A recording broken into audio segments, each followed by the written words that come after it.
রমজান মাস Islamic ক্যালেন্ডারের নবম মাস, যা মুসলমানদের জন্য সবচেয়ে পবিত্র ও বরকতময় মাস। এই মাসে মুসলিমরা সুবে সাদিক থেকে সূর্যাস্ত পর্যন্ত রোজা রাখেন, অর্থাৎ পানাহার ও অন্য কোনো ধরনের ইচ্ছাপূরণ থেকে বিরত থাকেন। রমজান আত্মশুদ্ধি, ধৈর্য, সংযম ও আল্লাহর নৈকট্য লাভের মাস। রমজানের গুরুত্ব ও ফজিলত। কুরআন নাজিলের মাস।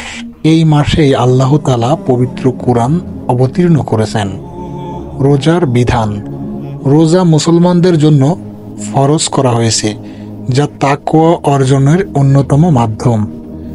লাইলাতুল কদর। এই মাসের শেষ দশকের একটি রাতে লাইলাতুল কদর, শবে কদর পাওয়া যায়, যা 1000 মাসের চেয়েও উত্তম।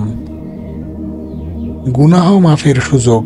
হাদিস অনুযায়ী রমজানে ইবাদত করলে অতীতের গুনাহ মাফ হয়ে যায়, জান্নাতের দরজা খোলা হয়। এই মাসে রহমত, মাগফিরাত ও নাজাতের বিশেষ সুযোগ থাকে। রমজানের করণীয়। সেহরি ও ইফতার করা। যথাসময়ে সেহরি খাওয়া ও সূর্যাস্তের পর দ্রুত ইফতার করা সুন্নত। 5 ওয়াক্ত নামাজ পড়া। নামাজের গুরুত্ব আরও বেশি এই মাসে।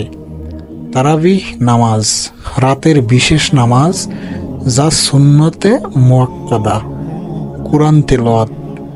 কুরআনের তেলাওয়াত ও অর্থ অনুবাদ করা। সদকা ও দান।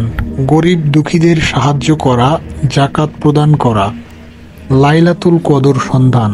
রমজানের শেষ দশকে ইবাদতে মনোযোগী হওয়া এবং লাইলাতুল কদরের সন্ধান করা।